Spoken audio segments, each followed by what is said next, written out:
வாழ்வை வாழவே வாழ்வை வாழவே. தற்போது வந்துள்ள அண்மை செய்தி.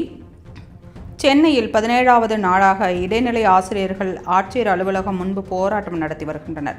சம வேலைக்கு சம ஊதியம் வழங்க வலியுறுத்தி இடைநிலை ஆசிரியர்கள் முழக்கமிட்டு போராட்டம் நடத்தி வருகின்றனர். திமுக தேர்தல் வாக்குறுதி 311 நிறைவேற்ற கோரி சென்னை ஆட்சியர் அலுவலகம் அருகே இடைநிலை ஆசிரியர்கள் போராட்டம் நடத்தினர். நேற்று வாலாஜா சாலையில் திரண்டு போராட்டம் நடத்திய இடைநிலை ஆசிரியர்களை போலீசார் கைது செய்தனர். ஏற்கனவே சமவேலை சம ஊதியம் கோரிக்கையை வலியுறுத்தி போராட்டம் நடத்திய 2215 ஆசிரியர்கள் மீது வழக்கு பதிவு செய்யப்பட்டுள்ளது. அண்மை செய்தியை பார்த்து கொண்டிருக்கிறோம்.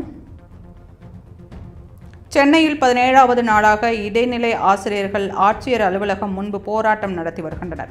சம வேலைக்கு சம ஊதியம் வழங்க வலியுறுத்தி இடைநிலை ஆசிரியர்கள் முழக்கமிட்டு போராட்டம் நடத்தி வருகின்றனர். திமுக தேர்தல் வாக்குறுதி 311 நிறைவேற்ற கோரி சென்னை ஆட்சியர் அலுவலகம் அருகே இடைநிலை ஆசிரியர்கள் போராட்டம் நடத்தினர். நேற்று வாலாஜா சாலையில் திரண்டு போராட்டம் நடத்திய இடைநிலை ஆசிரியர்களை போலீசார் கைது செய்தனர்.